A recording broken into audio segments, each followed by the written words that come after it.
Bonjour les petits sixièmes. Aujourd'hui, dans ce chapitre 2, nous allons travailler sur la matière et les mélanges. D'abord, comment identifier les constituants d'un mélange? Nous allons déjà dire les choses globalement, puis ensuite nous allons reprendre ces choses en détail. Donc, comment identifier les constituants d'un mélange?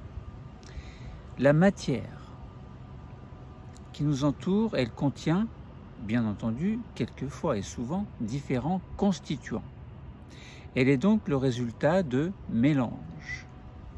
Ces mélanges peuvent être à l'état gazeux, à l'état liquide ou à l'état solide, bien évidemment. Un échantillon de matière qui contient un seul constituant est un corps pur. Un mélange peut être homogène ou hétérogène. S'il est homogène, donc un mélange, on va dire qu'il est homogène, si on ne peut pas distinguer à l'œil nu plusieurs constituants. Alors, à condition, bien entendu, d'avoir une bonne vue. Je ne parle pas des cas où vous avez du mal à voir sans lunettes, par exemple. Dans ces conditions, mettez vos lunettes. En tout cas, un mélange homogène, voilà, je vous l'ai dit, hein, on ne voit qu'un seul constituant. Et le mélange peut être hétérogène si on peut distinguer à l'œil nu plusieurs constituants. Alors il y a du vent et ma caméra a tendance à tomber. Donc il existe également ce que l'on appelle des tests pour identifier certains constituants d'un mélange, hein, ce que nous verrons tout à l'heure. Deuxième grande chose dont nous allons parler, c'est comment séparer les constituants d'un mélange. Eh bien, il y a trois éléments à retenir, c'est la décantation et également la filtration. Ensuite, on verra l'évaporation. Donc, décantation et filtration permettent de séparer les constituants d'un mélange hétérogène. Ensuite, l'évaporation permet de séparer les constituants d'un mélange homogène. Troisième grande chose dont nous allons parler, c'est réaliser des mélanges. Réaliser un mélange peut provoquer, et provoque même souvent, des transformations de la matière. La transformation, c'est une dissolution quand le mélange obtenu est homogène. Et la transformation peut être une transformation chimique quand de nouvelles substances chimiques vont se former. Ces transformations chimiques peuvent être quelquefois dangereuses, donc il faut faire très attention, surtout dans les laboratoires. Il faut bien s'informer avant de réaliser un mélange de plusieurs substances chimiques. Alors, donc, nous allons revoir en détail ces trois grandes choses dont je viens de vous parler. D'abord, première grande chose, comment identifier les constituants d'un mélange? Vous pouvez faire des gâteaux, par exemple un cake au raisin, un jus de fruits ou encore l'air. Bon, vous ne fabriquez pas de l'air, mais on peut dire que l'air c'est un mélange également, il y a plusieurs substances, nous allons en reparler tout à l'heure. Cake au raisin, il y a le cake et les raisins, déjà c'est au moins deux choses, donc c'est un mélange plus compliqué encore. Un jus de fruits, ça peut être que de l'eau avec un petit jus de sirop, un petit sirop par exemple, mais ça peut être également, si vous faites un jus de fruits, par exemple un jus d'orange avec une vraie orange, vous pouvez avoir le liquide et la pulpe de l'orange. Dans ce cas, il y a bien un mélange dans votre jus de fruits. On peut s'informer sur la composition d'un mélange, et c'est souvent indispensable de s'informer. Par exemple, la géode au parc de la Villette à Paris, elle est recouverte d'une plaque d'acier. Mais c'est quoi l'acier? On pourrait très bien se contenter de fabriquer du fer, de fabriquer une géode en fer. Mais le fer, c'est un corps pur qui est peu utilisé lorsqu'il est tout seul. En général, il y a d'autres composés qui vont intervenir dans la composition d'un mélange avec le fer. Le fer est un corps pur, bon, on le sait. Il est peu utilisé seul, bon, on le sait. Et si on le mélange par exemple à du carbone, on met environ 2% de carbone, eh bien, on obtient ce que l'on appelle de l'acier. Donc, un alliage est très utilisé dans les constructions métalliques et cet acier en fait partie. Donc, acier, mélange de fer et d'environ 2% de carbone. Si vous prenez une bouteille d'eau minérale, par exemple, eh bien, vous regardez bien, il y a une étiquette.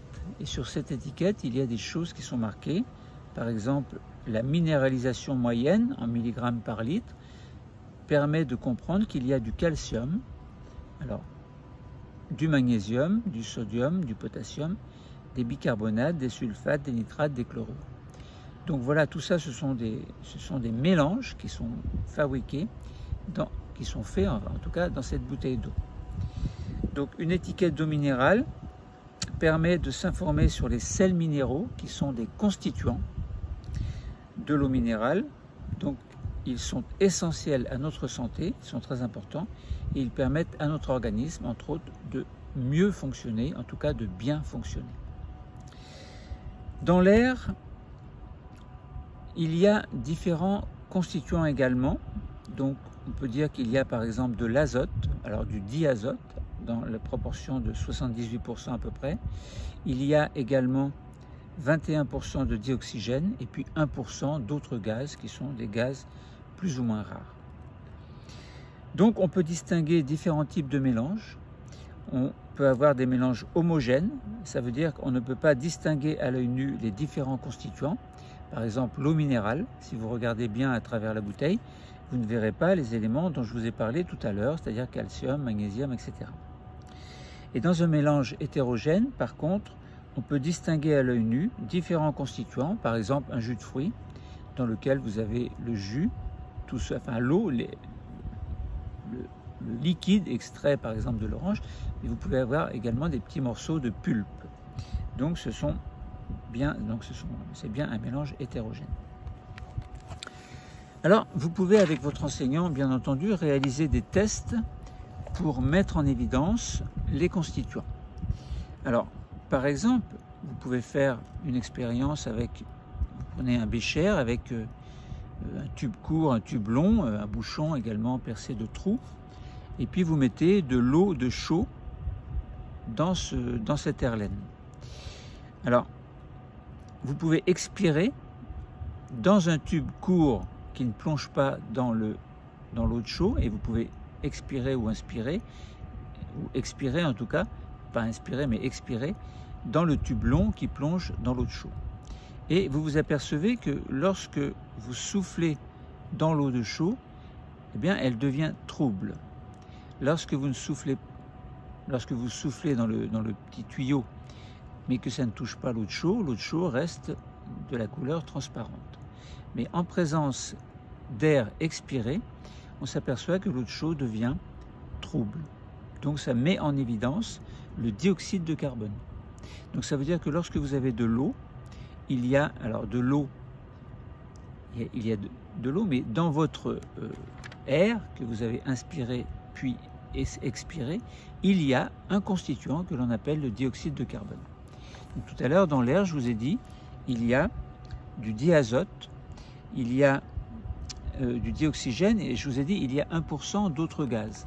Eh bien ce dioxyde de carbone fait partie de ce pourcentage, enfin est compris dans ce pourcentage de 1%, où il est peut-être à 0,03% à peu près dans l'atmosphère.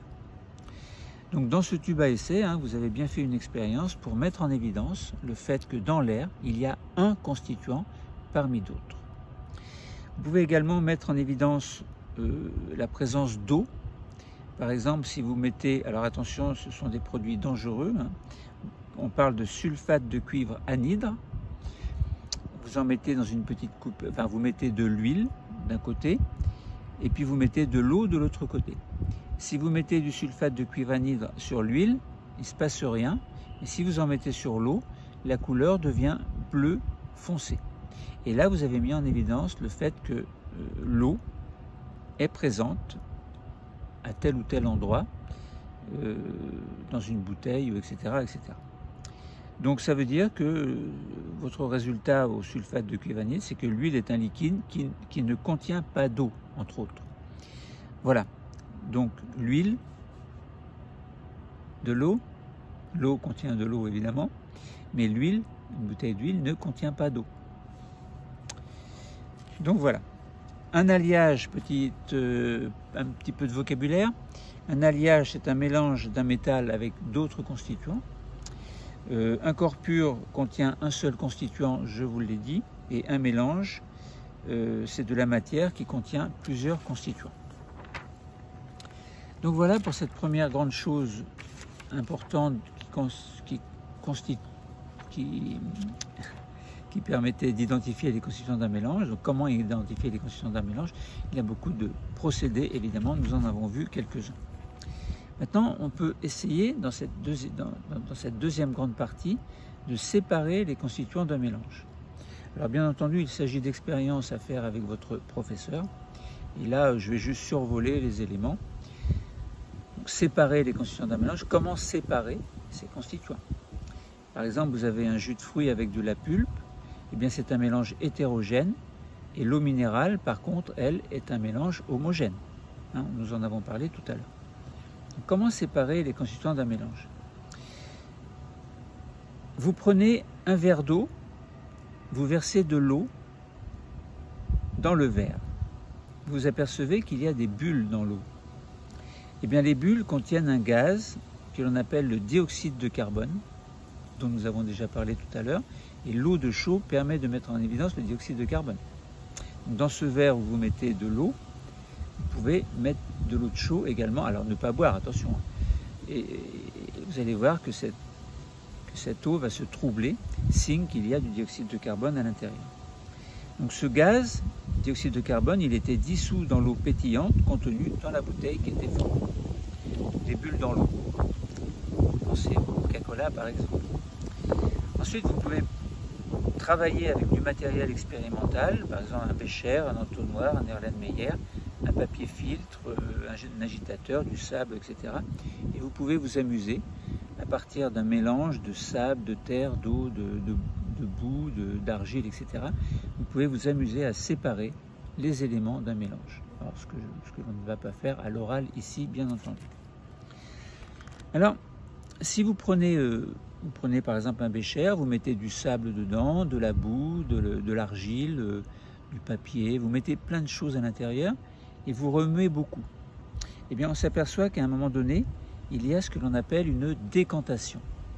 Ça veut dire que vous allez retrouver, alors imaginons, on a mis un jus d'ananas sans pulpe et de la pulpe.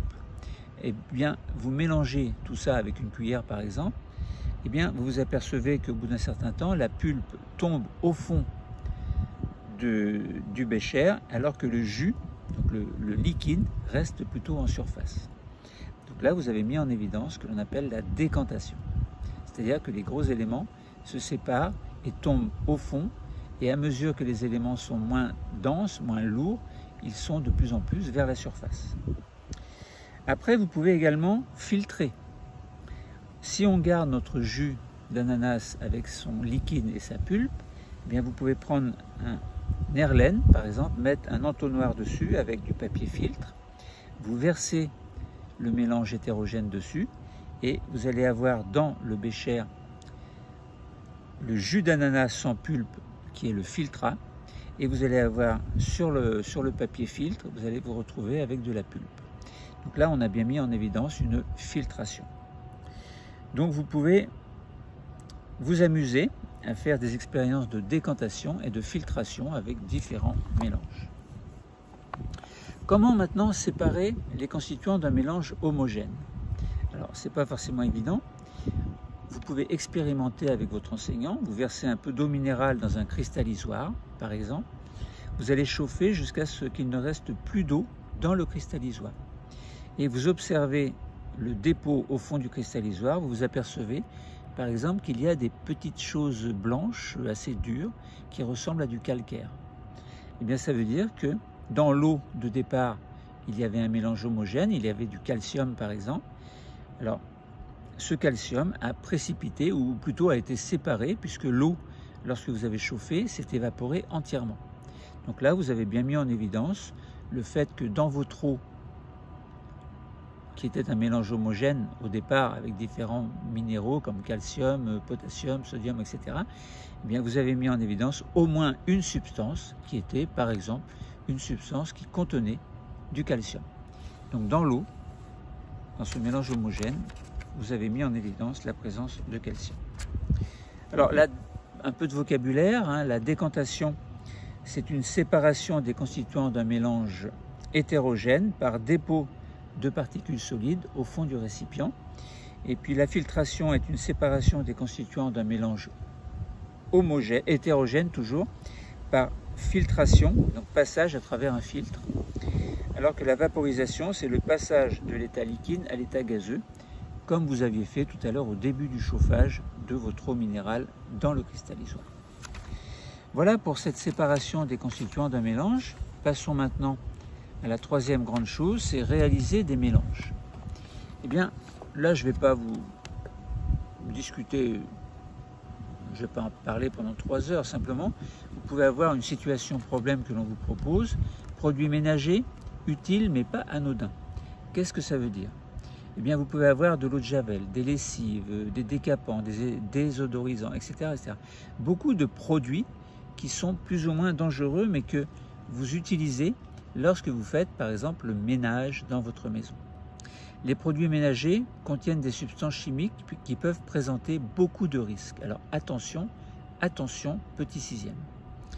Pour la santé, ça peut être des intoxications, des allergies, des brûlures, des gènes respiratoires, etc., etc. Pour l'environnement, ça peut être bien entendu une pollution. Le respect des précautions d'emploi évite ces dangers. Donc voilà, hein, vous pouvez vous amuser à essayer de prendre un produit que votre maman, votre papa utilise ou qu'à l'école on utilise et vous vous informez sur la dangerosité de ces produits. Par exemple, souvent il y a des produits à vaisselle dans votre cuisine. Eh bien, demandez l'aide d'un adulte pour voir quelle est la dangerosité, par exemple, de ces produits à vaisselle, même s'ils dégraissent, s'ils nettoient les ustensiles, les assiettes, etc. Attention, attention, petit sixième. Et puis, vous pouvez avoir vous pouvez utiliser des expérimentations avec, par exemple, avant la dissolution et après la dissolution. Par exemple, vous mettez de l'eau et vous mettez du sel à l'intérieur. Donc, il y a le sel et l'eau qui sont deux constituants différents.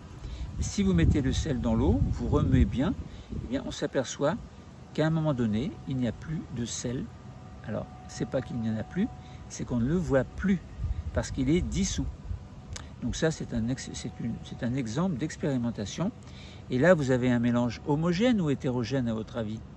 Eh bien, bien entendu, puisque vous avez de l'eau qui est un constituant et le sel un autre constituant, le sel a été dissous dans l'eau, donc vous avez bien un mélange hétérogène. Il y a de l'eau avec au moins du sel et vous pouvez rajouter du sucre. Vous allez voir, la dissolution se fait également et vous aurez à ce moment-là 3 constituants, sans compter les constituants de départ qui constituaient l'eau minérale. Il y avait calcium, sodium, potassium, etc. Donc voilà, vous pouvez également vous amuser à faire d'autres mélanges, d'autres expérimentations dont je ne parlerai pas ici, bien entendu. Donc voilà, hein, nous avons fait le tour de la matière et des mélanges, les mélanges qui sont très importants dans la vie de tous les jours. Donc je relis, je réexplique, alors pas vraiment réexpliquer, mais plutôt relire vite fait ce qui concerne le résumé que vous devez connaître relatif à la matière et au mélange. 3 choses importantes: identifier les constituants d'un mélange d'abord. Deuxième chose, séparer les constituants d'un mélange. Et troisième chose, réaliser des mélanges. Nous en avons parlé, hein, mais donc je relis encore une fois ce que vous devez comprendre. D'abord, identifier les constituants d'un mélange. Vous savez que la matière qui nous entoure contient différents constituants. Elle est donc le résultat de mélanges. Ces mélanges peuvent être à l'état solide, liquide et ou gazeux. Un échantillon de matière qui contient un seul constituant est un corps pur et un mélange est homogène si on ne peut pas distinguer à l'œil nu plusieurs constituants. et un mélange est hétérogène si l'on peut distinguer à l'œil nu plusieurs constituants. Alors attention, parce qu'il y a des mélanges hétérogènes. Bon, il faut avoir une bonne vue, c'est un petit peu spécial, mais là je ne vous donne pas tous les détails. Donc il existe bien entendu des tests qui permettent d'identifier certains constituants d'un mélange. Deuxième grande chose à comprendre, c'est séparer les constituants d'un mélange. Eh bien, la décantation et la filtration, nous en avons parlé, permettent de séparer les constituants d'un mélange hétérogène. Et l'évaporation, quant à elle, permet de séparer les constituants d'un mélange homogène, c'est-à-dire dans lequel les éléments sont dissous. Troisième grande chose, c'était réaliser des mélanges. On peut s'amuser à réaliser un mélange, mais attention, ces mélanges, quelquefois, peuvent être dangereux. Donc on peut réaliser un mélange donc pour transformer la matière, par exemple. La transformation est peut-être une dissolution quand le mélange obtenu est homogène. Et la transformation, c'est une transformation chimique quand de nouvelles substances chimiques vont se former suite au mélange. Les transformations chimiques, attention, peuvent être très dangereuses. Il faut bien s'informer avant de réaliser un mélange de substances chimiques. Voilà les petits sixièmes. J'espère que ce cours vous aura aidé à bien comprendre ce chapitre 2 qui concerne donc la matière et les mélanges. À très bientôt.